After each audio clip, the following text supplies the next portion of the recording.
It's time for Security Now, dude. Steve Gibson is here. We got a great show coming up for you.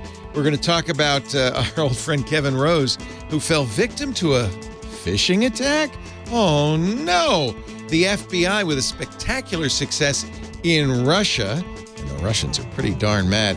And then a new feature in Intel and ARM processors that could break crypto.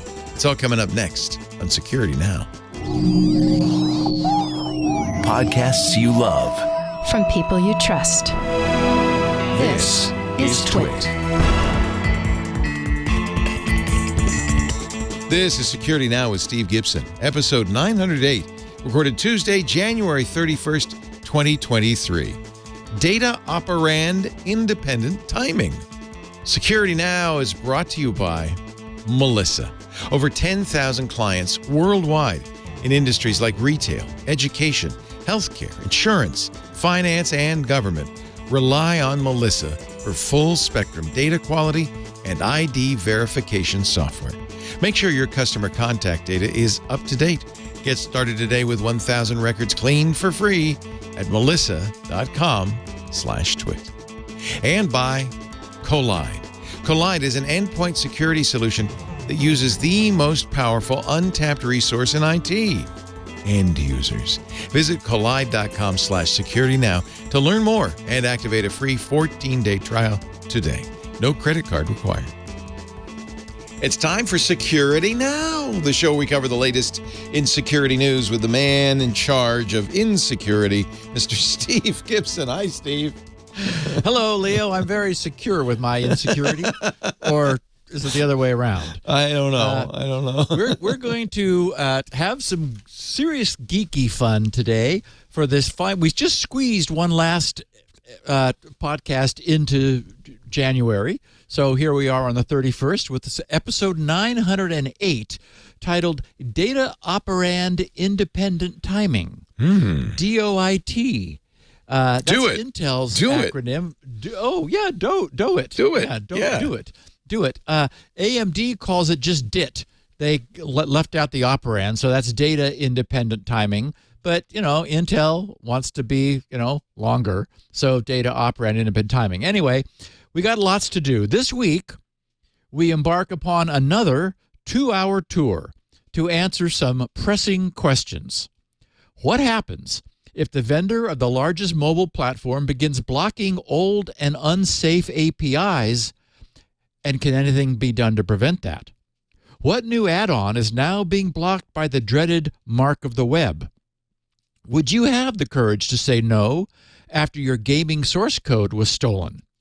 Is any crypto asset safe, and what trap did our friend Kevin Rose fall victim to last week? How can Meta incrementally move to end-to-end encryption? Isn't it all or nothing? What other new feature did iOS 16.3 bring to the world? And what's the latest government to begin scanning its own citizenry? And why aren't they all? Or are they? What spectacular success gives the FBI bragging rights, and why is Russia less than thrilled? What questions have our listeners posed? What possible value is there to making up your own words? How is SpinRite coming? And what is your favorite color? What have Intel and AMD just done to break the world's crypto? And what exactly did ChatGPT reply when it was asked by one of our listeners to explain an SSL certificate chain using the voice of a stoned surfer bro? Leo will answer the question to that in his dramatic reading once all of the answers to the preceding questions have been revealed during this week's gripping episode of Security Now. Something to be prepared for and aware of, and keep your finger on the skip button. Thank you, Steve. This is good. This is a jam-packed episode. Lots to talk about. We got a lot. Including our picture of the week coming up in just a bit. But first, a word from our sponsor, the good folks at Melissa. We've talked about Melissa before. I hope you know the name Melissa. Melissa, once again, named a leader in G2's Winter 2023 report for their Clean Suite and their Data Quality Suite products. Melissa is the leading provider of global data quality, identity verification, and address management solutions. So pretty darn good. G2, which is absolutely the number one peer-to-peer software review platform, has recognized Melissa as a leader in multiple categories in the small business, mid-market, enterprise segments, including data quality, address verification, email verification, data governance. I know a lot of you pay attention to G2. I think that's kind of reassuring. Along with later status, Melissa achieved highest user adoption in the mid-market section or segment for data quality. They ranked number one in mid-market usability index report, number one, and the small business data quality grid report. Across the small business and mid-market segments, Melissa received recognition for best usability, easiest to do business with, and I'll vouch for that, they're great, easiest setup, nice, and best meets requirements, as well as a high performer in the enterprise segment. But maybe I should just take a step back. Look, okay, we can now stipulate they're the best. They're really good at what they do. But what is it that they do, you might be wondering? Well, let me start by saying what the problem is. Poor data quality. Your address lists, your customer, your contacts, your supplier lists, those are going bad even as we talk. People move, names change, phone numbers change, emails change. And that poor data quality can cost you a lot, an average of $15 million a year. And the longer it goes on, the worse it gets, the more it costs you. So Melissa fixes that. They eliminate waste and lost opportunities from incorrect mailings. They improve customer satisfaction with seamless real-time identity verification tools. They also eliminate a lot of fraud. It's a great way to get fraud out of there. Matching and deduplication tools help establish a single high-quality customer record. You would want this at home, frankly. One record per customer instead of 4 or 5, right? All the customer touch points in one record for an ideal 360-degree view of each customer. It's the holy grail for contact lists. And they work in compliance with the U.S. Postal Service's move update requirements. That means you're getting the most up-to-date address data because they go through the USPS's National Change of Address database. They have it all. And because they've been doing it for so long, they know all the ins and outs. They know all the people in the field. They know the pitfalls, the ways to do it right. Melissa's been doing this since 1985. We're going to have a big party when we celebrate their 40th anniversary in a couple of years. They've specialized in global intelligence solutions to help organizations unlock accurate data for a more compelling customer view. And if you're worried, well, what happens to that data when I upload it to the secure FTP server, or I use their API or their SaaS service, or I have it on-prem? What happens? Do they protect my data? You bet. You bet. They know that data is gold for your business. They undergo independent security audits continually because they are committed to data security, privacy, and by the way, compliance too. They're SOC 2 compliant, HIPAA, GDPR. Your data, it couldn't be in better hands. It's in the best hands. Bottom line, make sure your customer contact data is up to date with the best. Get started today. 1,000 records clean for free. Melissa.com/twit. MELISSA. Melissa.com/twit. We thank Melissa so much for the job they do. It's very important, and we really appreciate their support of Security Now. You support us too when you use that address, melissa.com/twit. Steve? So our picture of the week is a great one. We're all familiar with IKEA, right? You build it yourself out of a box of parts, which you go buy. So here we have, we see an IKEA box that is apparently for water, and the box has been opened, the contents has been removed, and now our hapless purchaser is staring at the instructions, and then with his head turned at the 3 cylinders of gas, 2 of hydrogen and 1 of oxygen. And then in the foreground, there's a little pail, which, where he's supposed to deposit the result of combining, of course, the hydrogen and the oxygen in a 2-to-1 ratio in order to make his own water. It's the great Dave Blazik and his looseparkcomics.com. Very funny. And I was just thinking, it's too bad that there's like there's not something legible on the box where it says shipped to you from Hindenburg. Some assembly required. Yeah. What would you do? How would you assemble that to make water? Oh, well, I mean, there is the way the Hindenburg There's the Hindenburg model. You just light it on fire. The hydrogen will gather oxygen from the air and then turn into water. I believe that there's a way to do it with something like a fuel cell where you're able to gradually combine. Yeah. Yes, you're able to combine these in a way that is not explosively exothermic and, ends you before you've do it slowly, very carefully. Had a chance to drink anything. Yeah, it's figures that you and I and our nerds who listen would look at this comic and then say, how would you go about assembling that? That's right. All right, on we go. So, in a piece of very welcome news, in what will likely be a very effective move to reduce malware on the Android platform, Android 14 will begin fully blocking the installation of apps that target outdated versions of Android. The guidelines for the Google Play Store have long ensured that Android developers keep their apps updated to use the latest features and safety measures that are provided by the platform. But this month, the guidelines were updated to require, and that's the big different word, require all newly listed Play Store apps to target Android 12 at a minimum, meaning no use of older, long since deprecated APIs, which, often incorporate no longer secure features, or they were just buggy APIs. Until now, these minimum API level requirements only applied to apps that were intended for the Google Play Store.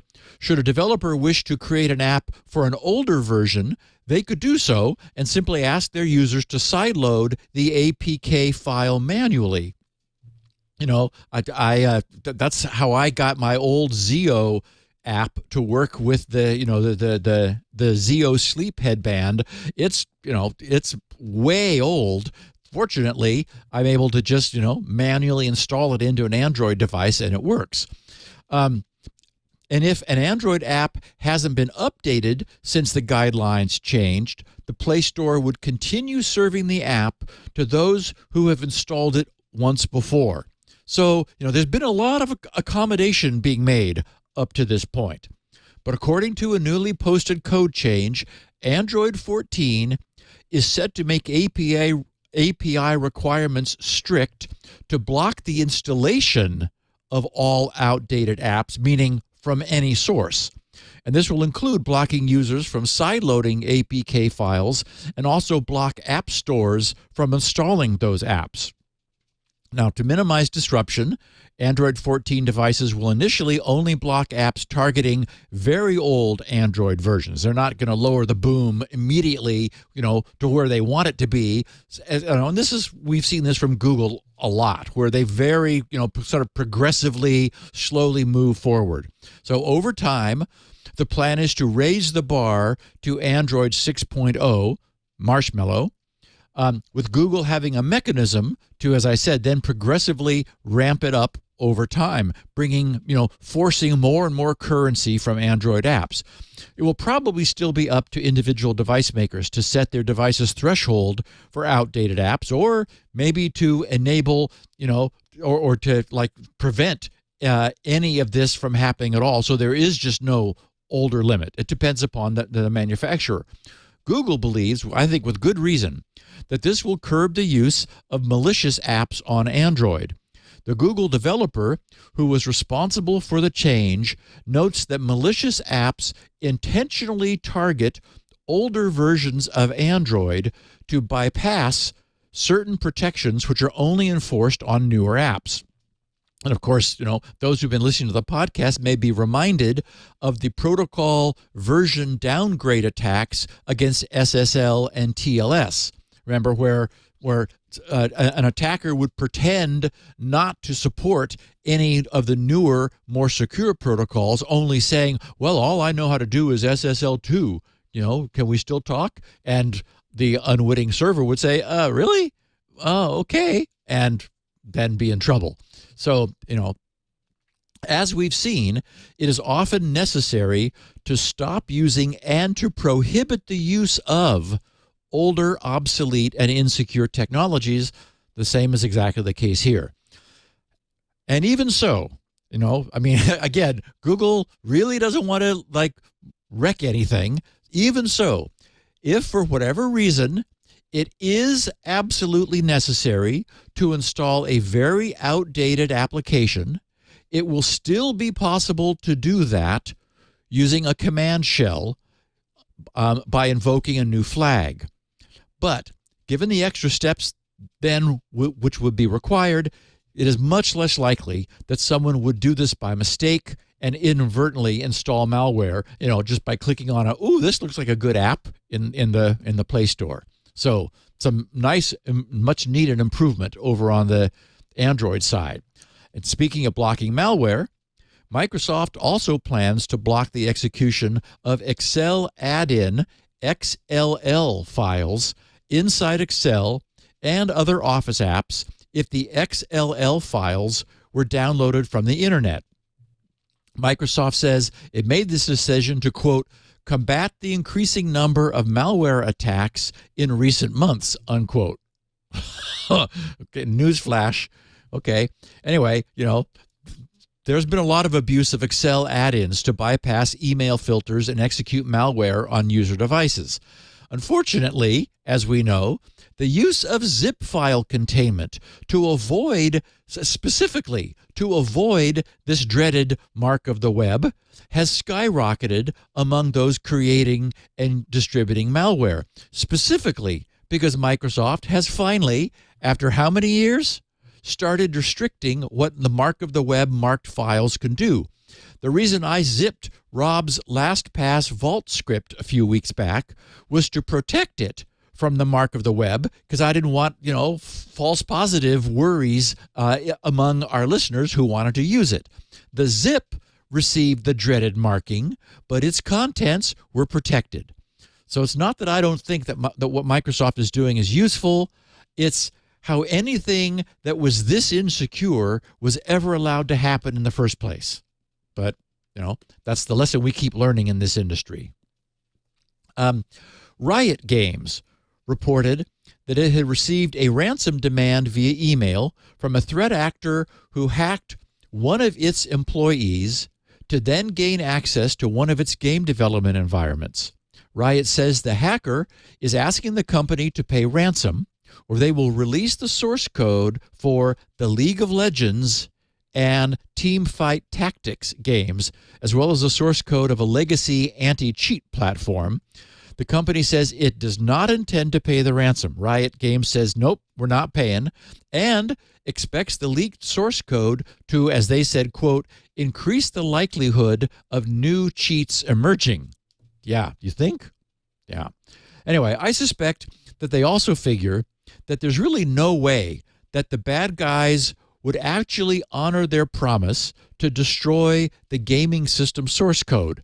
It's just too juicy and tempting. Besides, they're crooks.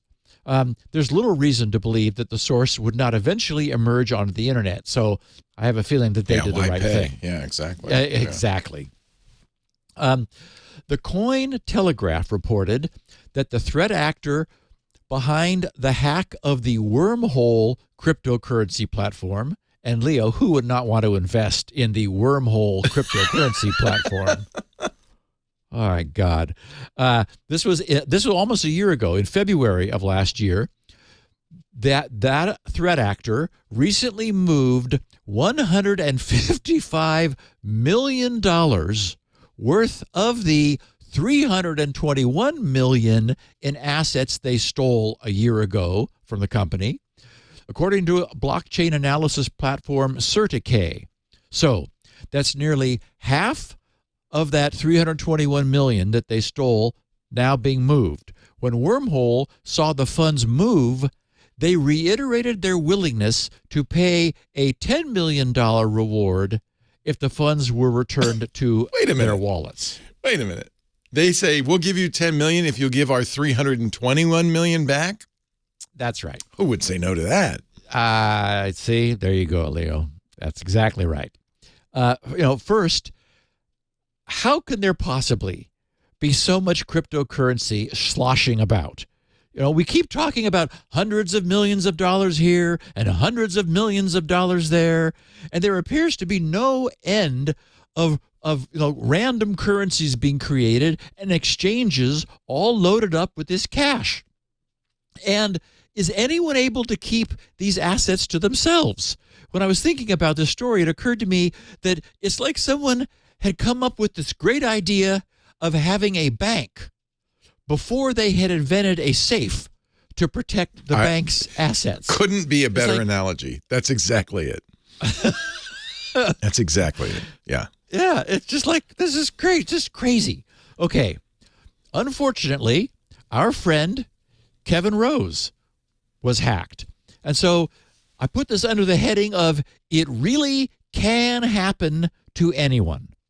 Last Wednesday came the news that the super tech-savvy gazillionaire founder of Dig, now tech venture capitalist, NFT maven, and really neat guy, Kevin Rose, fell victim to a classic social engineering attack. As I said, yes, it really can happen to anyone. On the 25th, Kevin tweeted a short message to his 1.6 million Twitter followers. He tweeted, "Good morning. What a day. Today I was phished. Tomorrow we'll cover all the details live as a cautionary tale on Twitter Spaces. Here is how it went down technically." And then in that tweet, he quotes a long string of tweets. The first one reads, "Earlier this evening, @Kevin Rose was phished into signing a malicious signature that allowed the hacker to transfer a large number of high-value tokens. Here is a breakdown of what happened, our immediate response, and our ongoing efforts, ... So that was the first of a series of tweets. I'm not going to delve into the details here, since all of this just makes my eyes cross and makes me feel really old. But among the assets, Kevin apparently lost control of some of his favorite squiggles. I kid you not. This is so moronic. This is utterly moronic. By the way, he's lost nothing. He still has the squiggle note. What did he lose? Control of this squiggle. I know. So he said in one posting, he said, even though this one was simple, not rare, loved all caps the pattern. Hey, Kevin. Damn. Buy some real art from a real artist. Hang it on your wall. Man. And then another one, he said, damn, I loved this one too. So, okay, 3 days later, last Saturday, Kevin followed up by tweeting, he said, I see a handful of folks purchased my stolen NFTs. If you have interest in selling them back to me, please DM! ! I'm not going to say Kevin's doing this, but this happens every year around tax time. I'm not accusing Kevin of that, but no. It does. You will see this every year around this time. Well, and Leo, really, how can you put a value on that chromatic squiggle? I mean, wow. Like I said, wow.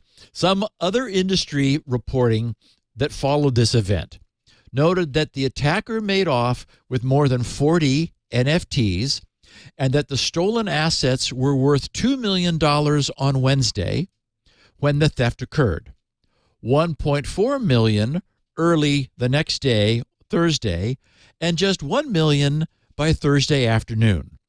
Perhaps I'm not all that unhappy that I haven't chosen to invest time in learning all about this weird world. There's nothing to learn, Steve. You know exactly what you need to know.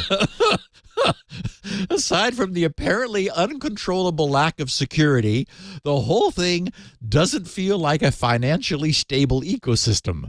But on the bright side, you got a $2 million tax loss you can write off, so that's good. That's right. Those little puppies, they got away from me. They really add up, you know. Those little squiggles, they can really. Especially when they're so cute, Leo. Those You, are just you don't need to add this to the list, but there is now a Ponzi scheme probe into Celsius, which was a longtime crypto lender, lent billions of dollars to people. And now the investigators say, we think they actually had no money, and they were taking new investors' money and lending it out. And they had basically had no assets to begin with. Wow. Which is kind of stunning. But this is the thing: is they've created a financial instrument, unregulated, that they've cleverly unregulated, unsecured. And now all sorts of shenanigans can happen. Yep. Okay, so Facebook will be moving more users to end-to-end encryption. And this puzzled me at first. Meta has said that it plans to migrate more of its Messenger users over to the end-to-end encrypted, E2EE version of Facebook Messenger over the next several months. The company says users will be chosen at random, and users will be notified when their private conversations will be upgraded to the end-to-end encrypted version. In addition, the company has also expanded the features of its end-to-end encrypted version, which now also supports some of the features that the original Messenger app, such as link previews, chat themes, user active status, and support for the Android floating bubble mode. But as I was putting this together, I was thinking, wait, how can you move some users to end-to-end encryption and not everybody at once? If you have end-to-end encryption, but not to that end. Then both ends must be end-to-end capable, right? Anyway, so Meta wrote, over the next few months, more people will continue to see some of their chats gradually being upgraded with an extra layer of protection provided by end-to-end encryption. We will notify people in these individual chat threads as they are upgraded. We know people will have questions about how we select and upgrade individual threads, so we wanted to make clear that this is a random process. In other words, we don't know either. Okay, so... Oh, God. So that I know, what a mess. They promised this, by the way, years ago. I don't know what's so hard about all this. Yeah. Well, let's see. iMessage, Telegram, Signal, Threema, Instagram, everybody else has done it, right? Except Meta and with Facebook Messengers. Anyway, so that explanation clarified this a bit. So apparently all Messenger users already have end-to-end encryption Messenger apps. They just cannot themselves enable its use for all of their communications. Meta instead is going to do that for them randomly for some reason. Well, this is not actually that unusual, because when you roll out something like this, it's going to break people's stuff. Yes. So you do it in a gradual fashion so that you can manage the breakage and maybe nip some of it in the bud if you discover a problem. Right. I'm sure that's exactly what their plan is. They want to be able to back out of it should they need to. Everybody does these staged rollouts now. Nothing's rolled out all at once. Yeah. Well, and look at our browsers that are in multiple stages of pre-release channel, under use by those who don't mind being on the bleeding edge and reporting problems. Okay, last week when I mentioned that with the release of iOS 16.3, Apple's full iCloud encryption would be available globally, I forgot to mention that this release also allowed the use of third-party FIDO-certified security keys for Apple ID. Until now, Apple has allowed users to use various forms of two-factor authentication methods to secure their Apple ID accounts, but Apple has been slow to add support for these hardware dongles. iOS 16.3 and macOS Ventura 13.2 are the first iOS and macOS versions which allow users to use FIDO-certified hardware security keys to log into Apple accounts. So in case any of our iOS and macOS users have those keys and didn't have anywhere to stick them, now they do. And NFC tokens will also work with the phone's NFC capability. There's a problem with this and Apple's advanced data protection, which is if you do turn this on, you have to have all your devices have to be running iOS 16.3, or you'll be locked out of older devices because they can't do it. And Apple says this very clearly. So, you know, I mean, I guess this is how you have to do it. It's just I wouldn't recommend anybody rush to do it unless you are only using modern Apple devices that have all been updated. And, you know, 10 years from now, when I finally have given up my iPhone 6. 10 years, really? But I guess I have I think my iPhone 10. I think it has 16.3 on it. So it might, They're pretty good about. That's one good thing that Apple does is they go pretty far back in time. Okay, so we've been following the growing and I think entirely sane and rational emerging practice of governmental security entities proactively scanning the networks of their own citizenry, commercial enterprises, and governmental services. Poland's CERT, known as CERT Polska, recently described their Artemis system as follows. They said Artemis scans services exposed to the internet to look for common vulnerabilities and configuration errors.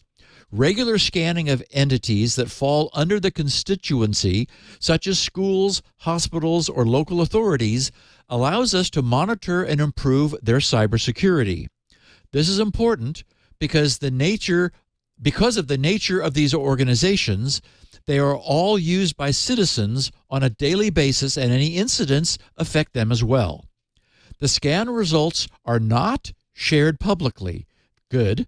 They're instantly forwarded to the administrators of the systems in question. The data is then used to address vulnerabilities and to detect similar issues in other parts of the infrastructure. As a part of the scanning process, CERT Polska also verifies whether the identified vulnerabilities were fixed correctly. One important aspect of the created tool is that it enables administrators to easily distinguish scanning activity as conducted by CERT Polska. This helps minimize the unwanted effects like unnecessary attack mitigation. All relevant information is accessible to administrators on a dedicated page. The scanning results, aside from improving the security of a specific entity, help us to create a better view of the current cybersecurity landscape and designate our resources where they are needed the most at the moment. And bravo. You know, I see nothing but upside to this, and all governments hopefully have similar undertakings underway. In this case of Poland's proactive scanning, here's what they wrote about the results so far. They said the scanning process began on 2nd of January and has already produced some results. We've scanned close to 2,000 domains and subdomains of local governments, and we were able to detect few hundred websites based on outdated software. We've also dealt with numerous cases where configuration files that included passwords, backup archives, and data records were publicly accessible. We've also found a few dozen of incorrectly configured directories that contained the page source code and in some cases access credentials. Wow. Not bad for a start, and certainly easily justifiable in any subsequent budgetary meeting. The use of outdated systems, as we know, doesn't necessarily translate into exploitable vulnerabilities, but it can point to IT administrators who are not keeping their public-facing systems current, and that can lead to potential exploitation. At the very least, it creates some very much needed feedback and accountability. When a system gets hacked, after an organization has been notified of a problem and for whatever reason chose to do nothing about it, the excuse of, well, we didn't know, will no longer fly. The Hive ransomware organization got hit in a very impressive piece of high-tech intelligence. Law enforcement agencies from the U.S. and the EU have seized the servers and websites operated by the Hive ransomware gang. This is one of the top groups believed to be operating out of Russia. The U.S. Department of Justice says the FBI secretly breached the Hive gang's infrastructure last July. Wow. Yes, they got in there and they stayed stealth, from where agents retrieved more than 1,300 decryption keys over the past 7 months. Of these, the FBI distributed 1,000 decryption keys to past Hive victims, but also shared in real time more than 300 new decryption keys to companies that had computers encrypted in ongoing Hive attacks last year. You know what's amazing is they did this. They've been doing it for 6 months, and no one said anything. Like, they kept it a secret. Yes. What do you think they did? Yes. They folded up a piece of paper. They said, hey, psst, buddy, here's something you might want. Don't tell anybody I gave it to you. Because it's just, you don't know me, I don't know you, but you might want this. Saying, you might want these 29 digits. Yes. So they also shared in real time more than 300 new decryption keys to companies that had computers encrypted in ongoing Hive attacks last year.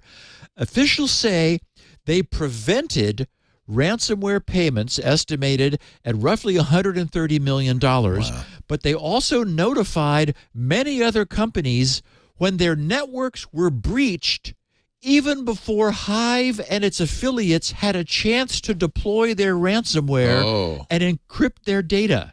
Ooh, that's good. They were in there before the bad guys were. That's amazing work. I'm surprised Hive didn't notice anything. Is it one of those ransomware as a service deals? Yes. Okay, so maybe the affiliates weren't that smart. They have affiliates, exactly. Since June of 2021, when the Hive gang launched its operation, so a year before that happened, so they've been going for a year, the group is believed to have made more than $100 million from ransom payments, and here the FBI just took $130 million out of their pockets. So, wow, nice going, FBI. And Russia reacted. The Russian government has blocked, and I get to say my favorite Russian agency's name here in a minute. The Russian government has blocked access inside the country's borders to the websites of the CIA, FBI, and the U.S. State Department's Rewards for Justice program. Oh, Russian what? That's admitting that they're protecting these guys. Exactly. Russian officials with Roskomnadzor. Roskomnadzor to the rescue. You do it much better than I do. The country's internet watchdog told Interfax they blocked access to the websites for, quote, I love this, spreading fakes about the Russian military and discrediting them, unquote. However, the timing of this decision is coincidental and might be telling, as it came just hours after the State Department offered a $10 million reward for information on the Hive ransomware gang and its possible ties to a foreign government. Gee, I wonder which foreign government. Which one blocked access to the CIA, FBI, and the U.S. State Department? Leo, I'm going to take a sip of drink. Yes. And let's tell our listeners how lucky they are to find out about our sponsor. Our show today brought to you by Roskomnadzor. Well, you can still get it. Get it while you can. No, that's not true. Our show today, we so far don't have any Russian state entities advertising. I don't think we ever will. Brought to you by a great company called Collide. I'm a big fan of Collide. Collide's an endpoint security solution that doesn't use MDM. It uses the single most powerful untapped resource in IT. Your users. Your users. You know, I don't blame you. I understand IT sometimes, you know, because security is paramount, will, you know, lock down every device like Fort Knox, right? You know, whether you're preparing for a third-party audit or you've got your own compliance standards, it's normal. It's kind of how people do it. They use MDM, old school management tools like that to put these disruptive agents on employee devices. Employees know it. They see the slow performance. They start to worry about their privacy. What, are you watching me too? And what happens is, and you know this, it turns you and IT administrators into enemies with the end users. Like, you're like, I don't want you to, I'm going to do this. I don't know. It's like putting super glue in the USB ports. It works, I guess, at least until it doesn't. The problem is that end users go, well, good, I won't use that laptop. It's too slow and it's not private. I'm just going to use my personal laptop. They turn to shadow IT just to get the job done. And now you really have a problem, especially if they bring that laptop into work. I mean, it's a nightmare, right? It really comes down to the fact you cannot treat people, you know, like servants, like the enemy. Not with Collide. Collide does something differently. Instead of forcing changes on your users, Collide enrolls them into your army of people defending your business. They do it with Slack. Now, for houses that use Slack, this is the best way to do endpoint defense. So it all starts when you send out that invitation. Here's Collide, and you do it on Slack, and they get the Slack, and the Slack walks them through the process of installing Collide. And now Collide is watching out for you, but instead of ratting out the user, it goes to the user and says, hey, you know, I noticed your SSH private key is sitting in the download folder unencrypted. Let me explain why that's a bad idea and what we can do about it, and walks them through the process. It makes them allies. It sends security recommendations through Slack. It notifies them when their devices are secured, and then Collide gives them step-by-step instructions on what to do to fix it. By reaching out to employees via a friendly Slack DM, it's a DM, it's not public, a friendly Slack DM, educating your users about company policies, explaining why this is a big deal for them at home and at work, and what they can do about it, it helps you build a culture in which everyone contributes to security because everyone understands how and why to do it. And it's a revolution. No longer are your users the enemy, they're your allies, they're your partners. And as an IT admin, you'll love it. Collide gives you a single dashboard that lets you monitor the security of your whole fleet. And it's truly cross-platform, Mac, Windows, and Linux. You could see at a glance which employees have their disks encrypted, which employees are keeping their OSs up to date, using a password manager, all that stuff. It makes it easy to prove compliance to your auditors, to your customers, to your leadership. And it makes users happy. I know that's not your primary job. It's not to, believe me, I know. but unless you're a sadist, you don't want to make them unhappy, right? The whole goal is let's keep this place secure and let's do it together. So that's Collide in a nutshell. And I just love this idea. User-centered, cross-platform endpoint security for teams that Slack. That's it in a nutshell. You can meet your compliance goals. You can by putting users first, I swear. KOLIDE.com/security now. Collide.com/security now to find out how. If you follow that link, they're going to hook you up with a goodie bag that'll make you goodie, including a T-shirt. So, you know, you get a Collide coaster, stickers, love stickers. Always got to put stickers on the laptop. Here's what they have: a number of different T-shirts. This is their Honest Security T-shirt from Collide. It's got Pinocchios, all with long noses, except for one. That's you. You're honest. Honest security. Collide.com/security now. Just activate that free trial. No credit card needed. And they've got that goodie bag for you. I use the Collide coaster for my coffee cup right there. KOLIDE.com/security now. We thank them so much for supporting Security Now. We love our sponsors, especially on this show, because they're all focused on the same thing you are, Steve, which is keeping us safe. Back to the show. We start with a bit of errata, a piece thanks goes to our listener, Edwin Rosales, who actually wrote to you, Leo, and you forwarded it to me. Oh, good. I'm glad you got that. Okay, good. Yeah. He said, "Hi, Leo. FYI, in Security Now episode 906, Steve erroneously conflated Symantec with Norton." He says, now Gen Digital, Inc. He said, "I pointed out to Steve, neither Norton nor their parent company, Gen Digital, are affiliated with Symantec. Ever since Broadcom acquired the Symantec brand and enterprise security assets back in 2019. It's so confusing. We both lost track. Yeah. I appreciate the correction because I do conflate the two. Yeah. Anyway, he said, "I also mentioned that the acquisitions reorgs are a bit confusing to follow. After Symantec sold its brand and enterprise assets to Broadcom, what was left was the consumer product, which they rebranded as Norton LifeLock, which was again now Gen Digital last November 2022. So Broadcom doesn't own Norton LifeLock. That's correct. So confusing. They only purchased the Just the enterprise business stuff. Symantec stuff. Yeah. So anyway, Edwin, thank you for the correction. Okay, I got a kick out of this person's Twitter name. Their handle is at PT22, which is person typing number 22. So this is from person typing 22. He asks at SGGRC, "You mentioned Diceware on Security Now. Log 2 of 7776, which is, the number of Diceware words there are," he says, "is 12.9 bits of entropy per word. Yes, they have fewer bits of entropy per character, but a 6 to 8 word random Diceware phrase plus one capital digit and special is the holy grail, memorable, easily typed, and secure."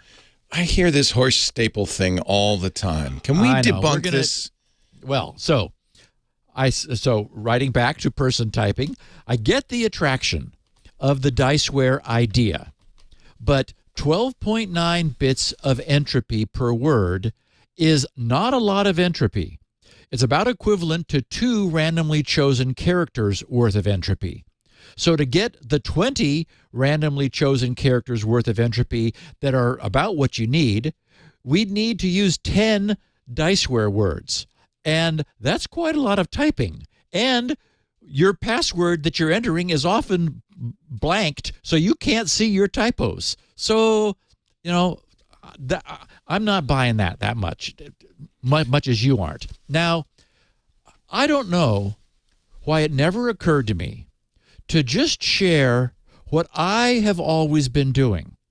Somehow I've never talked about it, as if divulging my own personal system would make my own use of it more vulnerable. But that's not the case. If you've paid close attention to this podcast, you may have heard me mention some of the words I've made up through the years. But I've been quite careful to never mention any of the made-up words I use for master passwords. Made-up words are an intriguing compromise. Let's consider the advantages of using your own fun, made-up words that you won't forget because they're auditory. Such non-words are easy to invent. They could be shorter, like bingle, borhog, zinkles, crample, zootram, simulax, or jubilee. Or you could go with longer words like Vorthagen, Wagelstaken, Rambloses, Plakonkets, or Futremeth. I do want to point out that you will want to steer clear of anything having to do with framulators. No framulators. No or incunabulators. Framulators. No. So my point is, made-up words have a lot going for them. How about Roscomonzor? Close. Being phonetic, they're fun to say and memorable if you practice them a bit. Unlike Diceware words, they're not going to be in anyone's dictionary. And since each one can have many characters, when you use several of them together, you get a self-padding, longer haystack-style benefit as well. So, my best advice, it's actually what I do, is invent a few of your own fun words. Add some capitalization and toss in a random special character between each word, and you've got something that's memorable, with good entropy, that won't be found by any dictionary attack and won't be cracked within several lifetimes. And, if you're feeling a lack of inspiration or imagination, look on the net under fake word generators. You'll discover that many of those exist. You can use them as a starting point, building your own set of personal words that, you wind up settling on. I got to point out, though, that anything at all, and this has got to be provable, that you can remember is inherently less secure than random. It's absolutely true. It is absolutely true. And the reason this is less secure than random is because English has rules about what letters follow what letters. Yes. And you're following those rules even when you're making up a word. Otherwise, it wouldn't be memorable. It wouldn't be a word. So there are rules about, and that lowers the entropy between letter 2 and letter 3. There are rules about how they can be combined. Absolutely does. Yeah. But it's still sufficient, probably, right? Well, from a brute force attack standpoint, what you would need would be an algorithm for the brute forcer to be guessing made-up words that aren't in the dictionary, but which some person may have come up with because they're an English I don't think you go speaker. that far. I think you just say, well, I've got an E here, and it's very unlikely that E would be followed by some letters and more likely to be followed by other letters. Right. It's still pretty, look, if it's long enough, it's still intractable. I think that futremeth as a word, that's going to be... Yeah, but that T and R... T is often followed by R. And Leo, I'm not saying that 20 bits of gibberish aren't better. Yeah. But you can't. But that's you can't just, remember it. Now, tell me what this. So this is what I do. I think of a phrase, let's say to be or not to be. That is the question. And then I take initial characters of each of those because those are less likely to be related one to another. So Correct. To be or not to be, that is the question, would not be a good passphrase. Not only is it English words, but it uses rules of relationship between letters. But the letters T, B, N, T, B, or even better, the number 2, B, and 2B are not so closely related.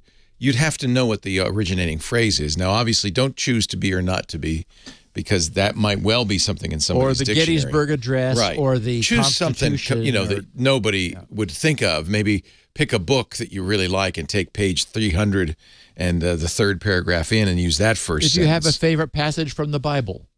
Yeah, exactly. And then I usually intersperse that with some other rules. Rules are always risky. Rules imply less than random. And you don't have to use the first letter either. There you go. Second letter. There you go. Or your own algorithm of alternating which letter you use. Right. Or another algorithm somebody's used. And the idea is that you can reconstruct it in your head because you know what the rules are. Somebody said, take the last 10 presidents, capitalize them if they're Democrats, lowercase them if it's Republican. You know that, but that's going to be very hard to brute force, I think. Right? Yep. The point is to make a password you can build. You can reconstruct knowing what rules to use. And then, as I mentioned last week, I always add my childhood phone number, my zip code. Oh, but one tip, do not have anything to do with your birthday. Do not put your birthday That's into well your known. own password. Right. And don't do as Paris Hilton did and include the names of your well-known dogs in the password. If it's in Wikipedia, don't do it, I think would be the rule. Yes, because that means that ChatGPT knows about it. It already knows. So, yeah. So I think there are ways to come up with with memorable or reconstructible passwords that are even better than diceware words, to me. No argument. Yeah. No argument. And I don't think diceware is all that good. I mean, I guess if you had 10, maybe. And that's the point. You need 10 in order to get the kind of entropy that we would like to have. Yeah. And then it becomes, again, you're going to type 10 words where you cannot see what you're typing. No. I don't know. A lot of these password numbers, this is a diceware page somebody put together. They use these, look at the number of possible passwords. Look how large that number is.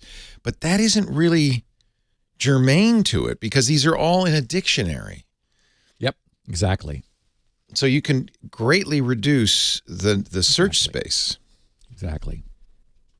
And that's what it's all about, is reducing the search space. All right. We have a listener, Barry Wallace, who he said, he tweeted to both of us at SGGRC and at Leo Laporte, but I realize, Leo, you're no longer Good seen luck. at Leo Laporte. I haven't seen anything on that page for a long time. Barry said, listening to the last SN had me come up with a new term.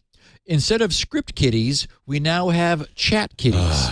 Yep. And I liked Barry's thought. We do need a new term that's similar in concept to script kiddies, but I think the word chat maybe isn't domain specific enough. So maybe chatbot kiddies. Yeah.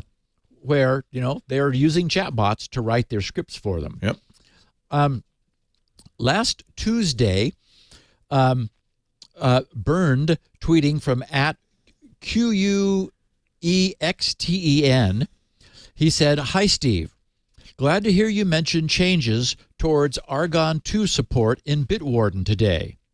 Some clarification of why the S-script pull request is closed now in favor of Argon2. Oh, good. I first implemented S-script because the libraries were more widely available. Pure JavaScript in the browser and ready-to-use Bouncy Castle library on mobile. After the simple-to-implement S-script support was done, I began work on the Argon2 pull requests, expecting them to take longer, and they did take a fair bit more work.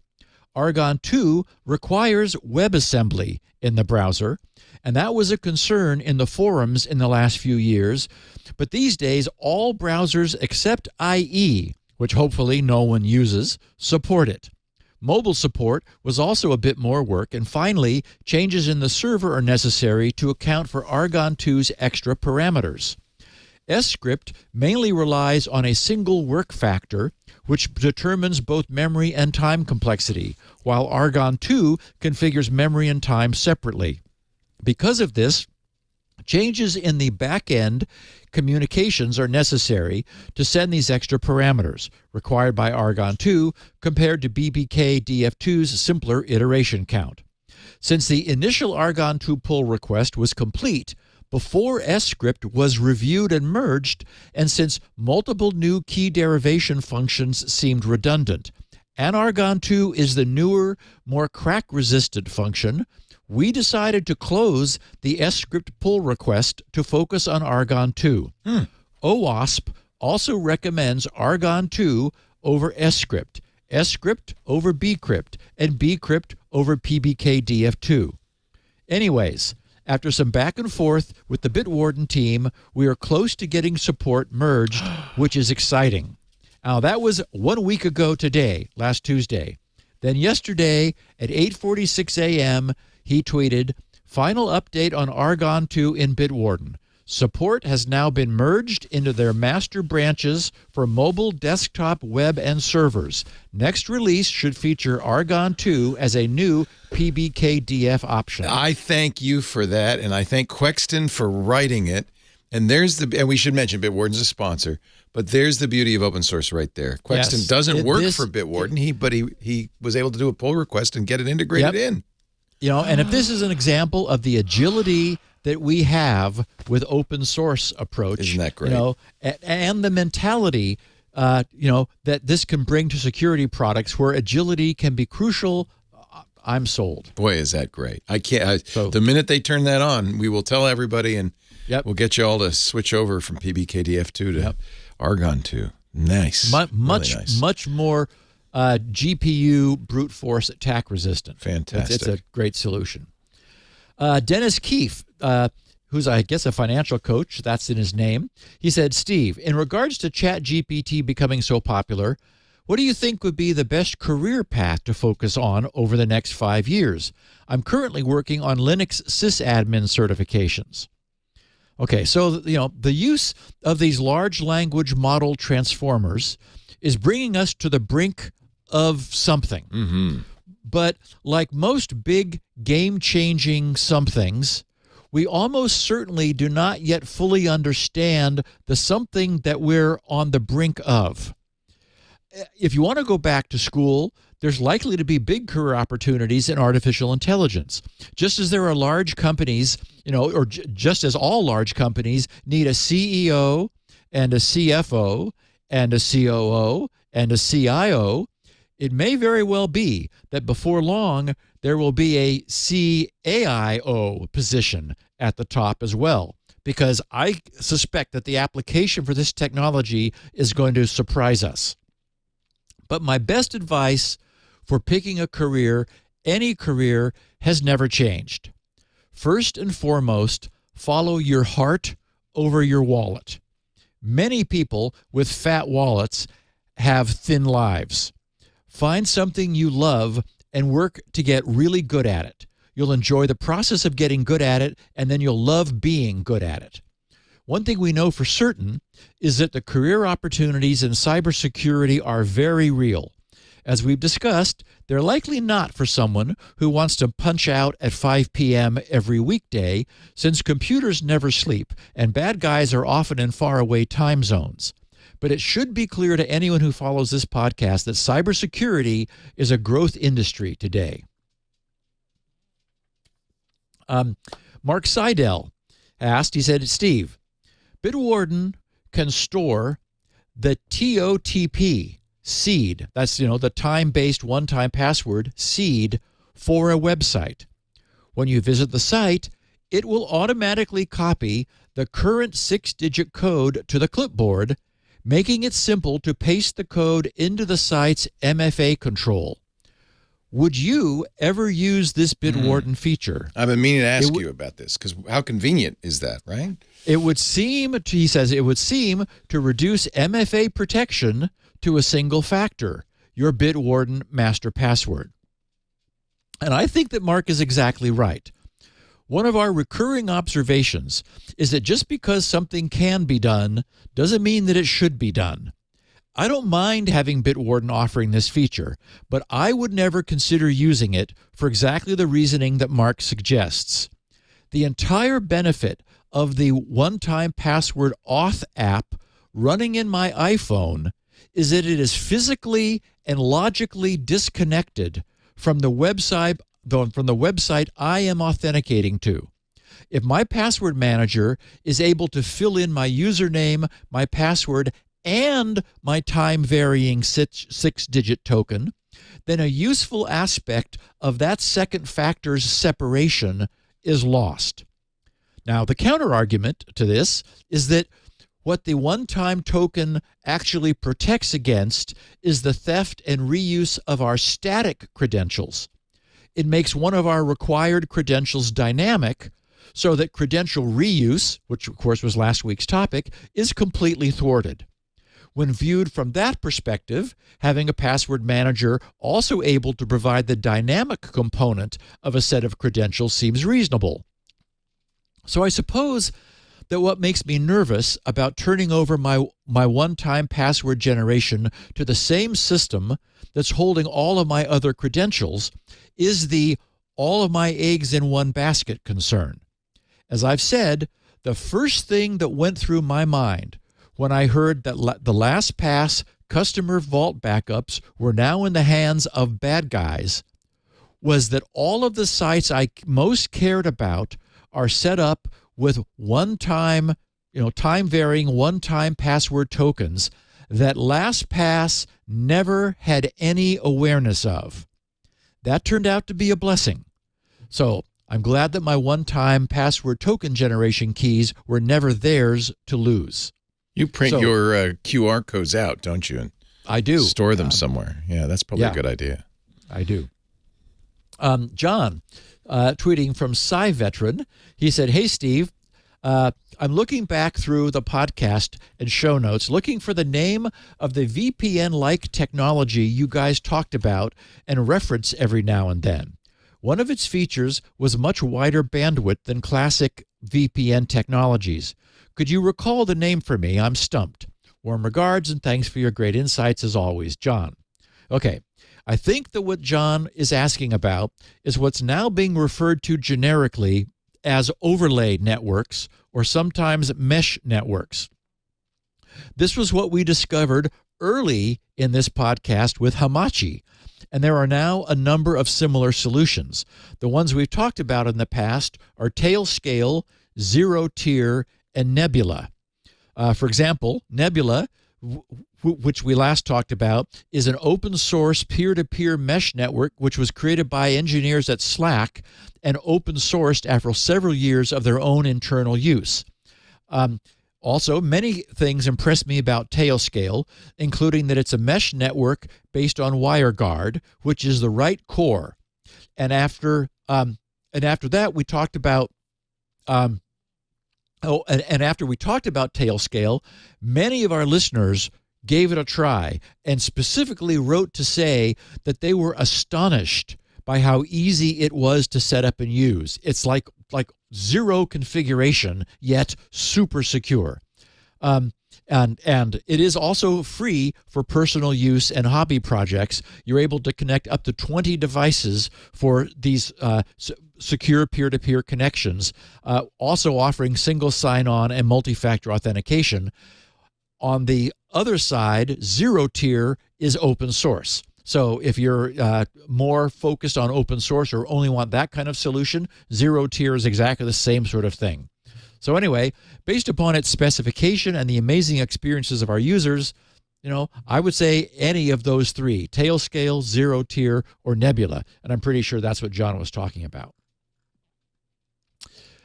I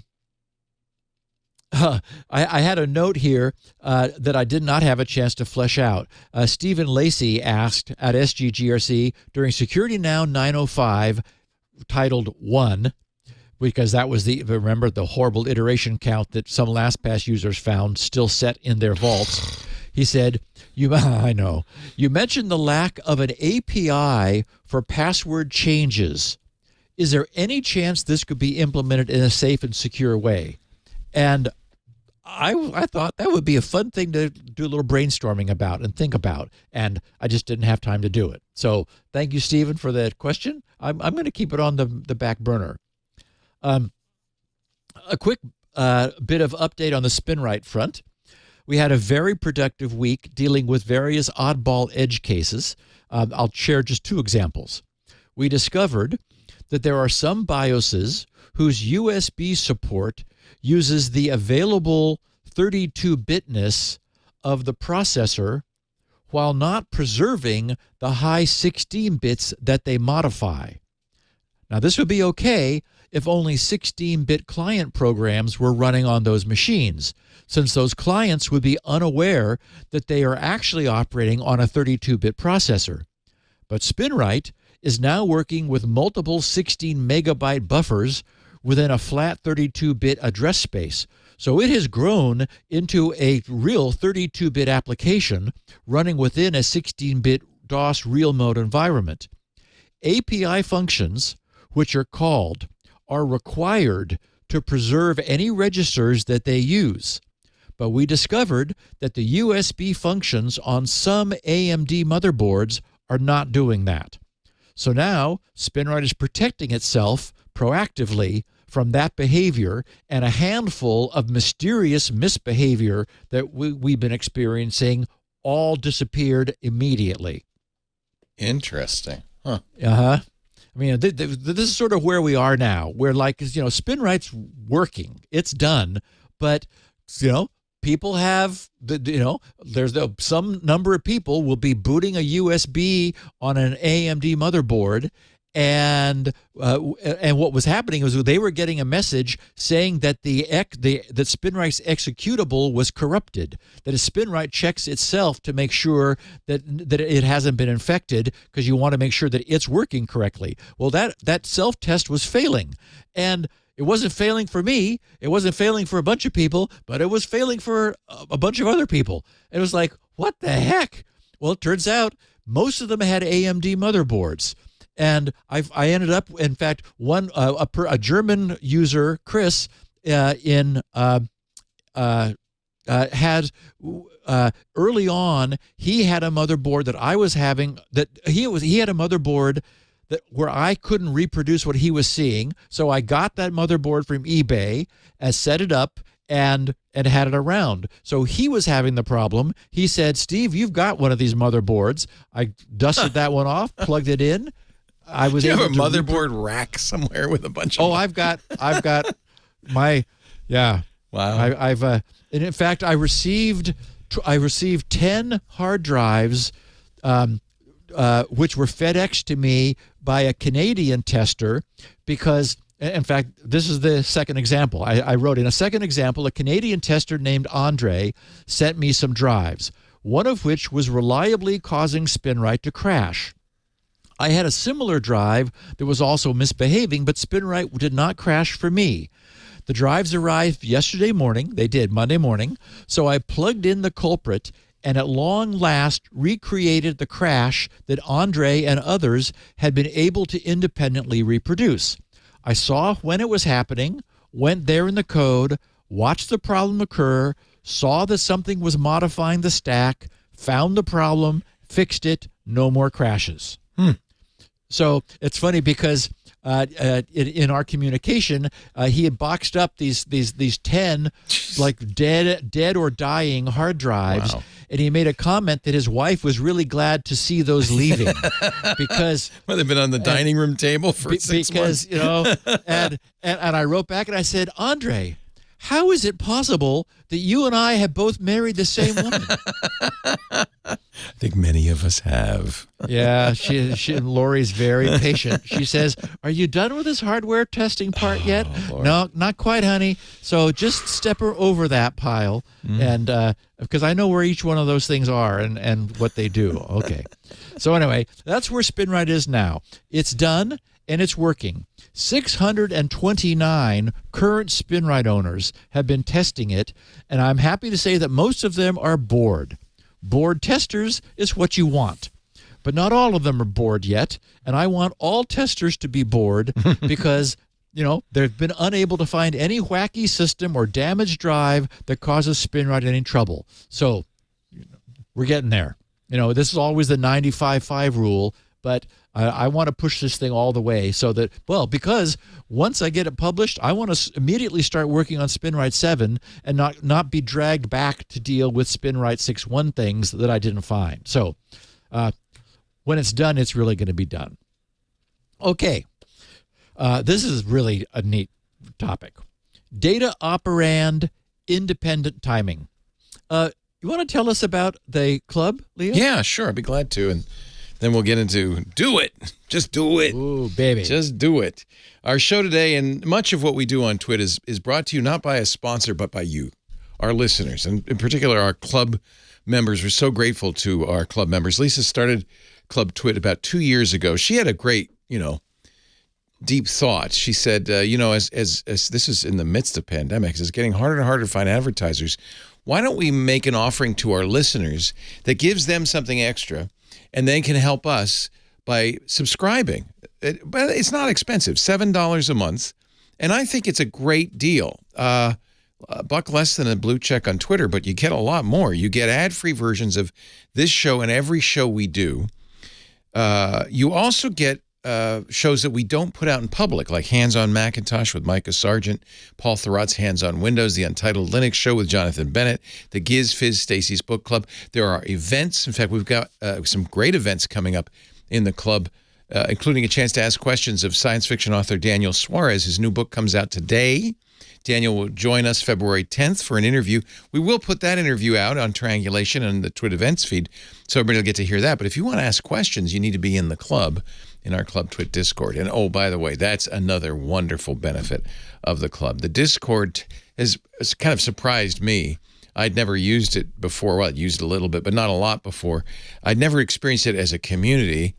It is a wonderful place to hang out. The Club TWiT Discord has, of course, wonderful people in it. They're all Club TWiT members, all paying members, which somehow elevates the conversation a little bit.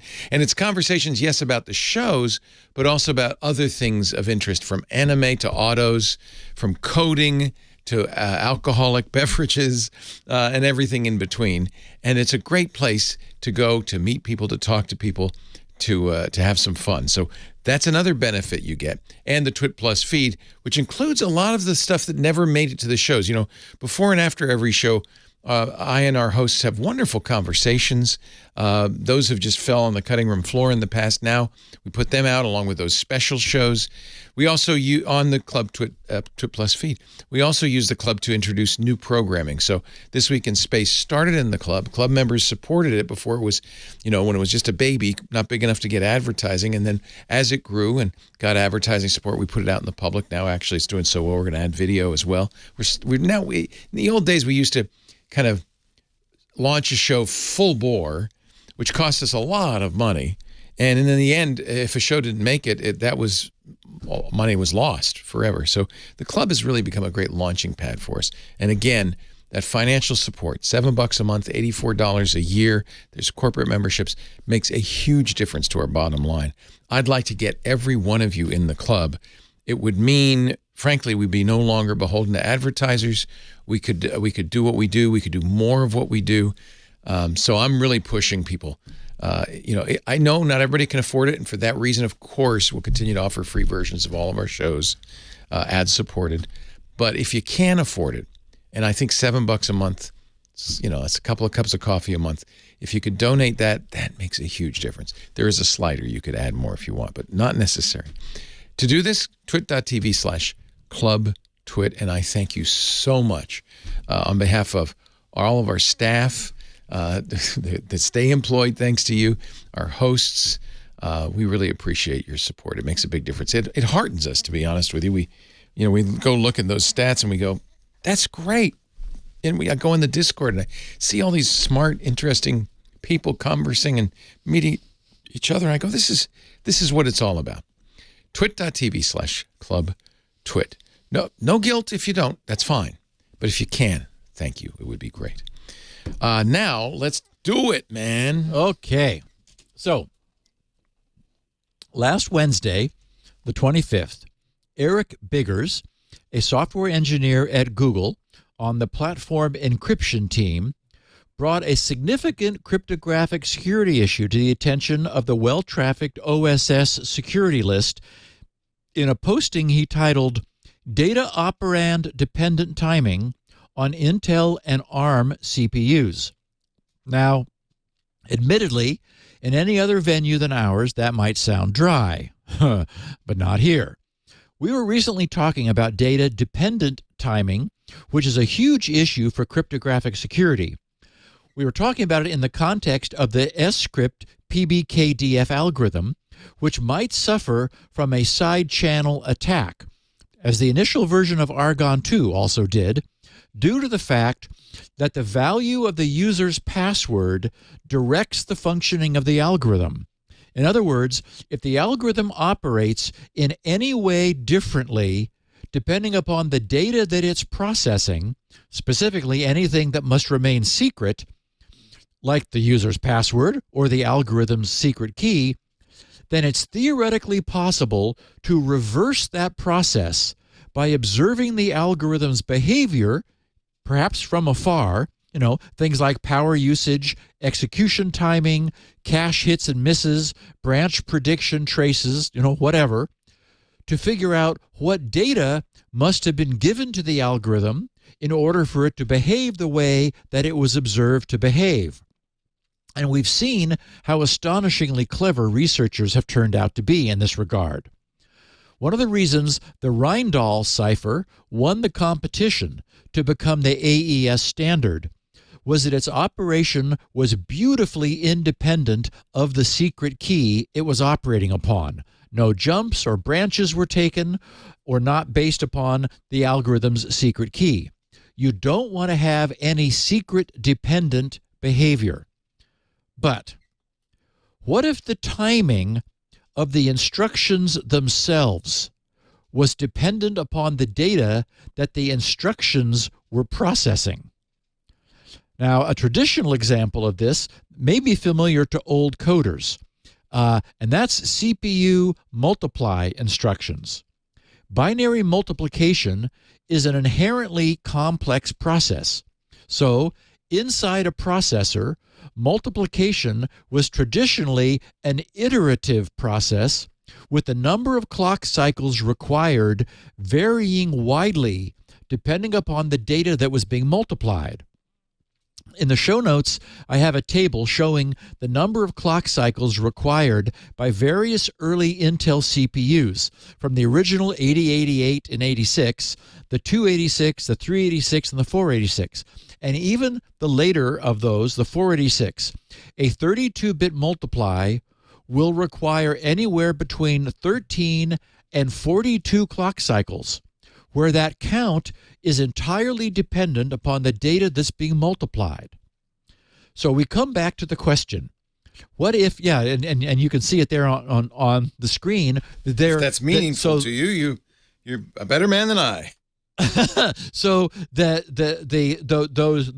ranges, 3 to 14 under 386, 12 to 17, 13 to 18, those are the ranges of clock cycles that single instruction could require to execute, depending upon the data that it's being asked to multiply.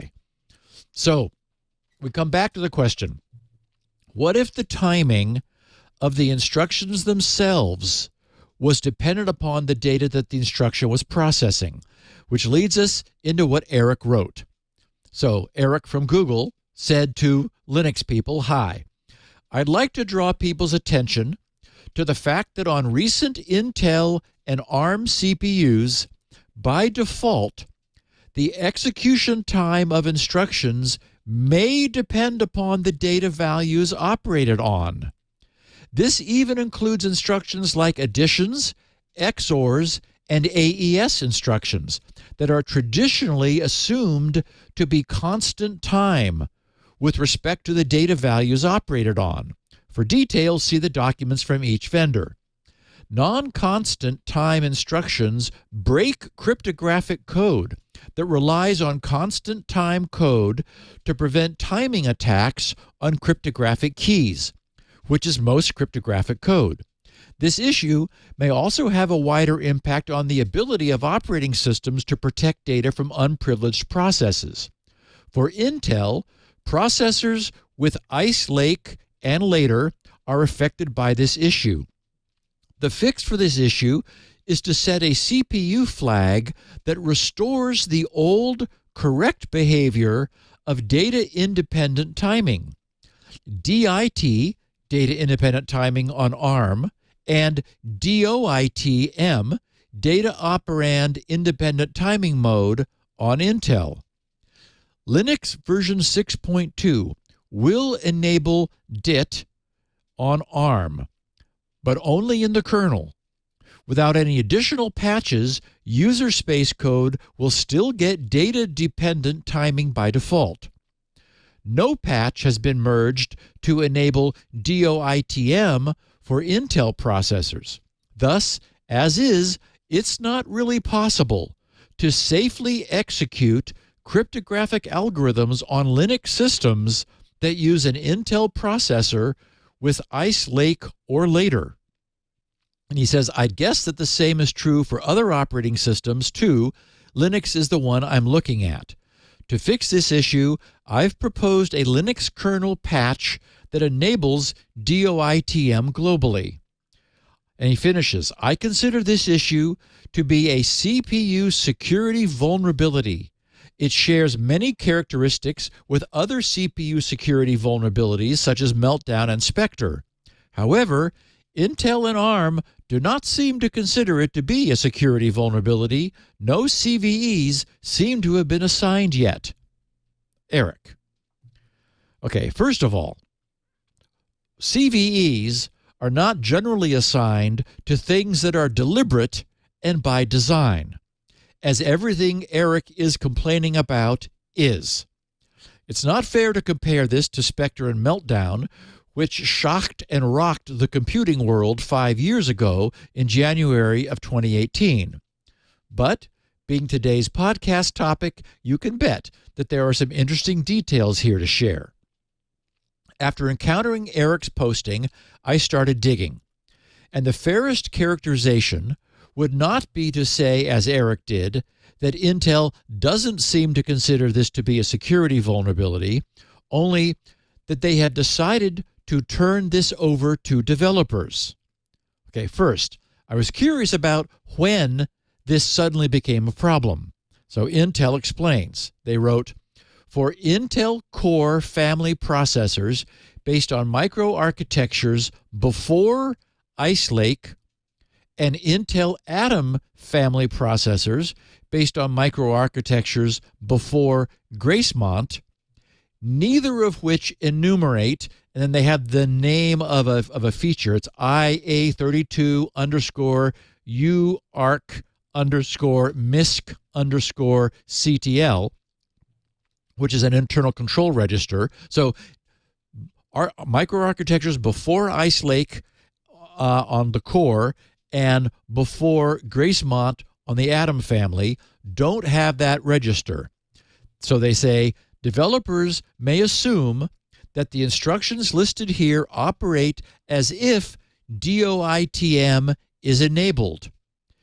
Intel Core family processors based on Ice Lake and later, such as Tiger Lake, Lakefield, and Rocket Lake, will explicitly enumerate DOITM. In other words, demonstrate that it's there, available to be turned on or off. Intel Atom family processors based on Gracemont and later will also enumerate DOITM. Okay, so translating that a little more into English, Intel's earlier processors executed all of their instructions in constant time, so they were inherently safe to use regardless of OS, kernel, userland, or anything else. Instruction timing did not vary based upon the data that the instruction was processing. If the data in two registers were added, XORed, or multiplied, the instructions always took the same amount of time regardless of what was in the registers being used. Then that changed. What must have happened is that Intel realized that there was a way to optimize and speed up the execution of some instructions depending upon their data. Okay, so here's an off-the-cuff example that I've just made up to highlight the idea. One of cryptographers' most favorite instructions is the XOR, where one of the instruction's two datums conditionally inverts the bits of the other. XOR is also known as carryless multiplication, since the operation is similar to multiplication, but where adjacent bits do not carry an overflow into the next most significant bit. Thus, adjacent bits do not affect one another. And that's significant since that means that adjacent bytes don't affect one another either. Now suppose that Intel's internal microarchitecture contains lots of granular execution engines, as in fact we know it does. So imagine that the work of performing a 32-bit XOR could be subdivided into 4 separate 8-bit XORs, with each 8-bit XOR being handled by a different execution microengine. Then we observe that with an XOR, anytime either of the bytes being XORed is 0, no data is changed, and the XOR has no effect. Thus, there's nothing for that little microengine to do, and it could instead be made available to work on other instructions. So, in this little synthetic example, we see how a 32-bit XOR, which encountered non-zero data in all 4 bytes of both arguments, would need to enlist the help of 4 8-bit microengines, whereas the same 32-bit instruction, presented with bytes of zeros in either argument, would leave those microengines free to work on other instructions. In this fashion, the effective execution time of such a processor's 32-bit XOR becomes dependent upon the data it's XORing. Okay, so was Intel ever going to pass up the opportunity to make their chips go faster by arranging for some instructions to go faster some of the time? No way. But whoops, a side effect of this is that it would screw up the long-standing assumptions made by cryptographers that the execution speed of instructions was independent of the data being processed. So what did Intel do? They could not permanently break everyone's crypto, sending us all back to the dark ages. So they added a mode called, as Leo calls it, DOIT, data operand independent timing. The controversy is that by default, it's off.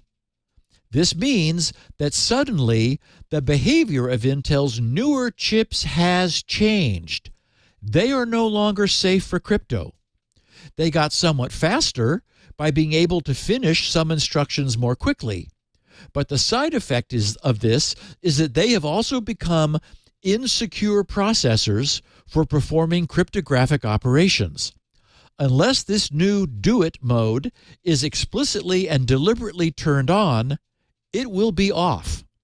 And what Eric is lobbying hard for within the Linux kernel is to immediately turn the darn thing on permanently and globally. The only real question is Eric overreacting? Intel, for their part, writes this. They said, quote, software can enable data operand independent timing operation on a logical processor by setting DOITM to 1. Setting DOITM to 1 may impact performance and that impact may increase in future processor generations. Users should evaluate their threat model to decide whether this is a significant threat to their applications. I know. You don't need to evaluate your threat model to know you want encryption working. Holy cow. Oh, you don't need encryption, Steve. You're not a threat model. It'll all finish in approximately the same amount of time. Okay, and then ask the operating system, says Intel, to only deploy DOIT mode to applications that they deem necessary.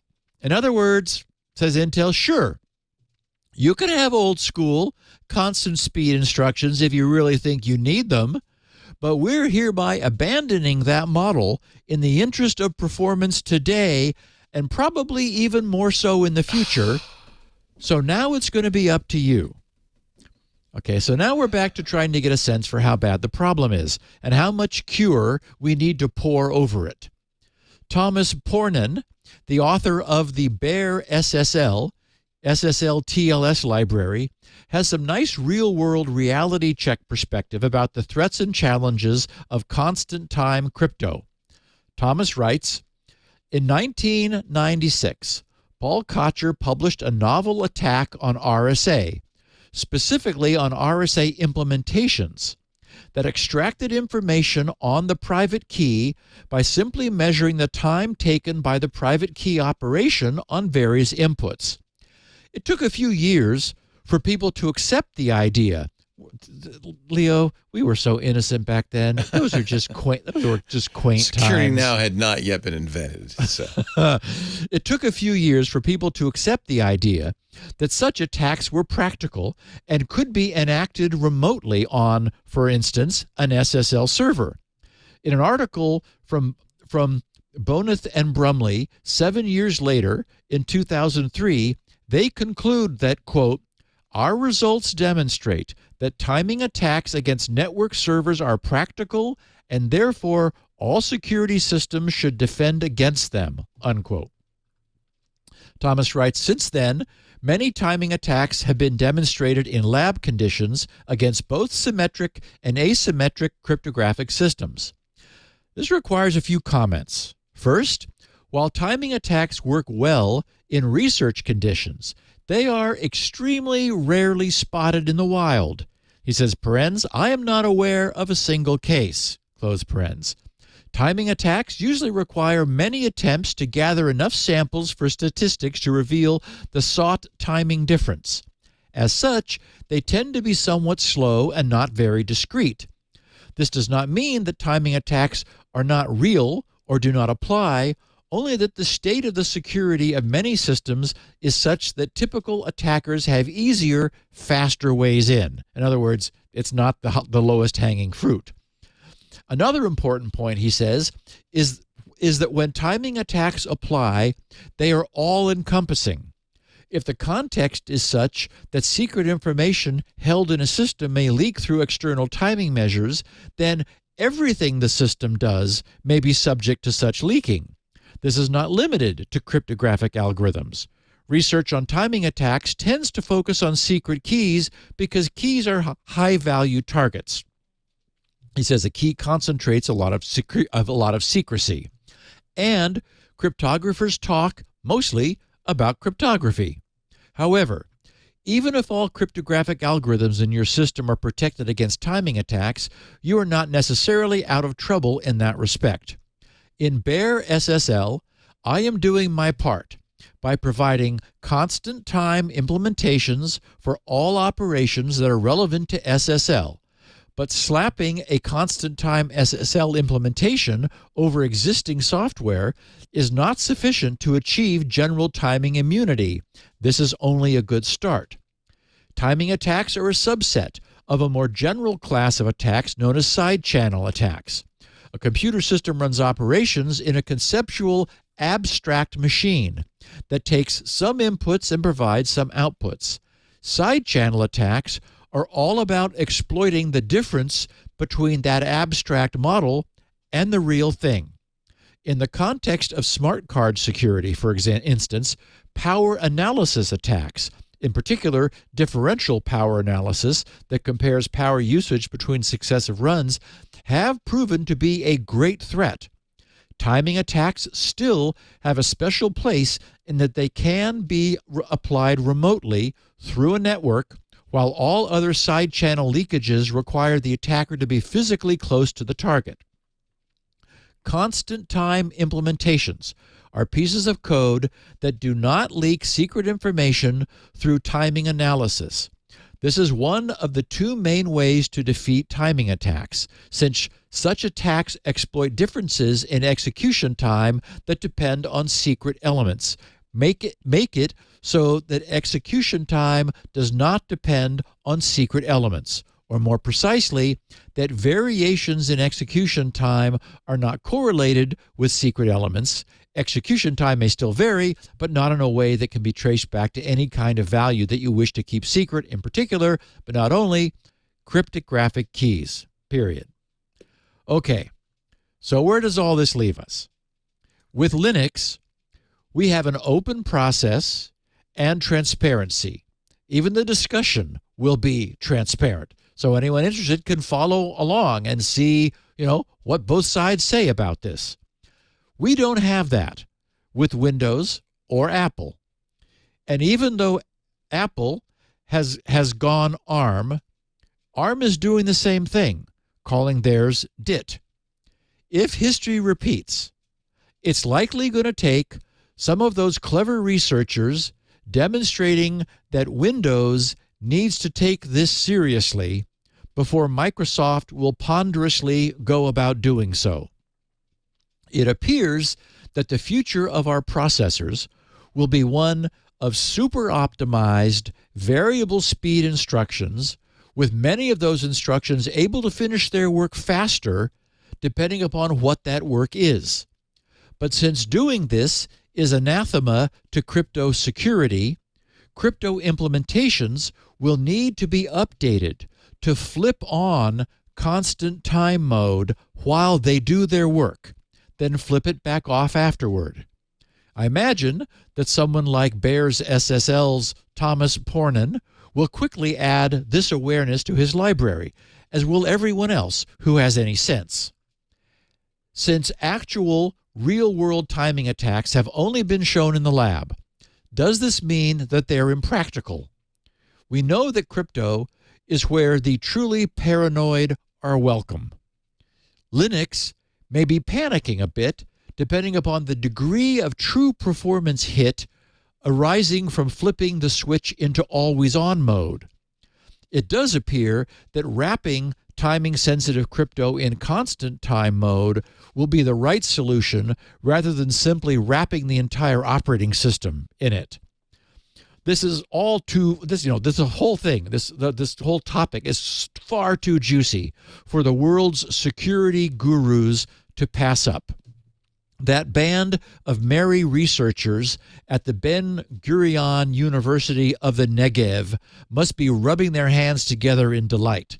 I suspect that we'll be reading a paper of theirs before long. So, this is now on everyone's radar, and I'm sure we'll be circling back to this intriguing topic in the future. For now, it's wait and see. But for ChatGPT, we have its statement of the week. Is this a new feature? Yes, the ChatGPT statement of the week. BioCow, tweeting from @BioCow, tweeted the output from ChatGPT when he asked it to, quote, explain an SSL certificate chain like a stoned surfer bro. And Leo, I think you should do the honors. Dude, an SSL certificate chain is like this gnarly wave of trust, bro. You got your main certificate. That's like the big kahuna, the main dude. Then you got all these other little certificates like tributaries that all flow together to create this one big wave of trust. And it's all verified by this dude called a certificate authority. He's like the lifeguard of the internet, dude, making sure everything is kosher and legit. And when you surf a website, it's like you're catching your wave. And it's like, you're in a safe spot. No sharks or anything. Just pure shredding, dude. Pure shredding. That's pretty good for ChatGPT. I'm impressed. I think astonished. We feed this into one of the new voice synthesizing devices like 11, and you're going to have something there. Leo, this large language model technology is going to change the world. It's wild, isn't it? It is going to change the world. It's fascinating. I just was reading that the creators of Instagram, Kevin Sisterman Company, have a new startup. I guess when they quit Facebook, they said you can't do anything else for a couple of years. So they've just launched something called Artifact, which is a news feed driven by artificial intelligence. So that's going to be good. That's a great name, too. Oh, my Artifact. God. Yeah. What a great name. Yeah. Wow. It has a lot of resonance in various areas. We live in interesting times, Steve. See, this is why you don't want to stop at $9.99. It's just getting started. It's going to, a couple of years, we're going to have so many things to talk about. We'll see where we are, my friend. Steve Gibson, he's at grc.com. That's the Gibson Research Corporation. That's where he hangs his hat and his boxing gloves and his keyboard. If you want to get a copy of this show, you can get it from him directly. He's got two unique versions, a 16 kilobit audio version for the bandwidth impaired, and also really nice transcripts written by a human, Elaine Ferris, who's an expert in this stuff. This is what she does. So it's really a great way to read along as you listen or to search for something you're interested in. There's transcripts going all the way back. Did you start with episode 1? Probably not, but they go back quite a ways. Oh, no. I went back and asked her to transcribe the ones before she started. Nice. Yep. Very good. So there's 907 of them. 908 will be up soon. That's all at grc.com. While you're there, check out everything going on. There's lots of free stuff like Shields Up, so you could test your router and, shoot the messenger and decombobulator and password haystacks. But you definitely want to check out his bread and butter, the one thing Steve charges for, and that's SpinRite, the world's best mass storage maintenance and recovery utility. You've heard Steve talk about this for years. Current version 6.0 is available now. Buy that, though, and you'll get 6.1 as soon as it comes out, which isn't much longer. You could see, though, how much care he puts into it. You know why? He doesn't want to fix bugs. He wants it to be perfect the day he ships it so he can move on in his life. grc.com. Get yourself a copy of SpinRite. We have the show at our website, twit.tv/SN. There's a YouTube channel devoted to security now. That's, by the way, an easy way to share bits and pieces of it. YouTube, you just go to that part and YouTube will let you snip it out and send that off to somebody. Everybody has access to YouTube. And of course, you can subscribe in your favorite podcast client and get it automatically the minute it's available. Just search for Security Now in your podcast client and subscribe. Audio or video available of the show. You can also watch us live if you want to be here for the freshest version. the version that's actually being created as it's created. Watch the sausage being made every Tuesday, 1:30 Pacific, 4:30 Eastern, 21:30 UTC. Live audio and video streams are at live.twit.tv. There's the IRC. You can chat along as you're listening, irc.twit.tv. Also, club members, of course, can chat in the Discord. There's a Security Now channel there as well. Steve, have a great week, and I'll see you next time on Security Now. Okay, bro. Dude!